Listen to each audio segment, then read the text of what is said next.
Welcome back. Time to check out the default credentials vulnerability on your router. Now, this tutorial is something that you cannot follow, because this is going to be different for every type of router that someone has.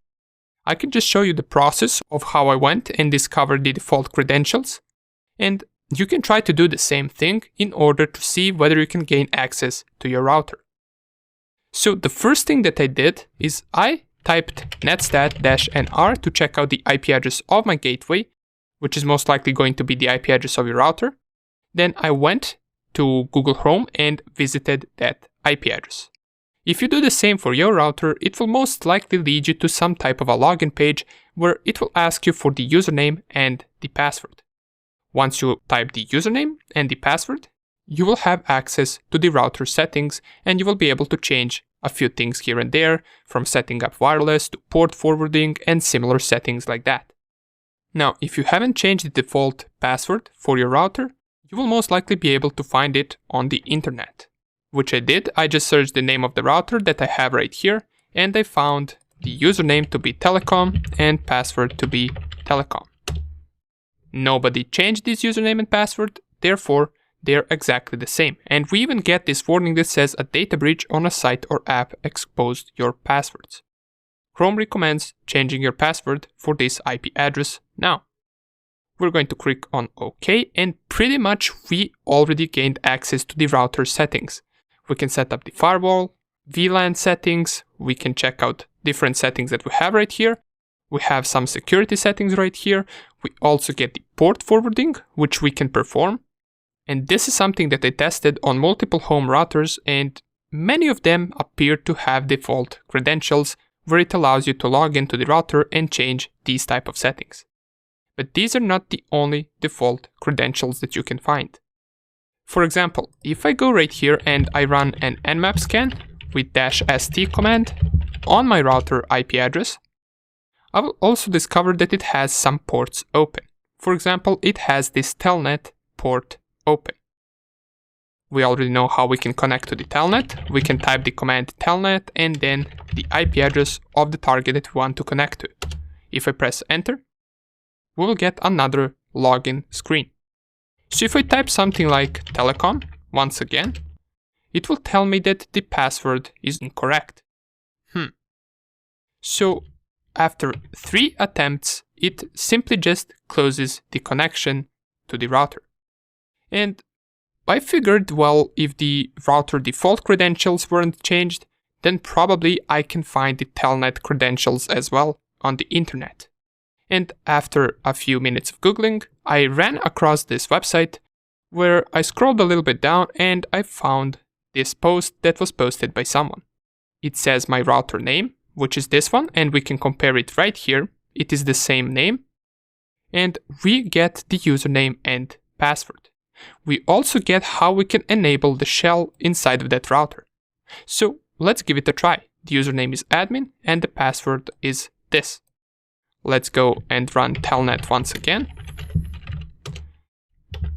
Type username to be admin and password to be ztonpk. And here it is. We're inside of CLI. Now, the next thing that this person does is it types enable. Then it enters the password of ZTE and then it enables shell. Let's give it a try. If I type enable, type ZTE, and then shell. Another login attempt. But luckily, this person also provided us with username and password for that. This is something that we will most likely never be able to brute force in case we didn't know, because this is a really strong username and strong password. However, it is default one, and this is something that we can find on the internet. For your router, of course, this will not be the same, but you can go through the same process of searching for the default credentials. Just figure out the name of your router, type it in Google, and try to find some default credentials. For example, we notice that I have open port SSH and telnet. You might be able to target SSH and not telnet, or you might be able to target some different port. It could all depend on your router. However, now I'm targeting telnet, and let's go and type in the username and password that this person sent us. So I have it written on my left screen, and I will type fn nsd 3zx hnh168 nv31. For some reason it says bad username. Let's try once again. Maybe we typed something incorrectly. So let's go admin, password, let's enable. The password is ETE, and let's go into shell. Here we want to type fn nsd3zxhnh168 nv31, which is the login, and the password is zxhnh168 nv31. And here we are. We are inside of the shell. If I type ls, we're going to be able to see the files on our router. I can type the ifconfig command to be able to see all of the interfaces that our router has. Here the first interface has the IP address of 192.168.1.1, and down here we're also going to be able to find the public IP address, which is right here. Okay, great. We have gained access to the router.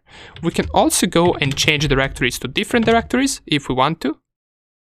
We can run different commands that you can usually run from your terminal, and that's how you can gain access to your router with default credentials. Now give it a try on your own router. Try searching the name of the router. First try logging into this page right here, which will grant you an access to some of the router settings.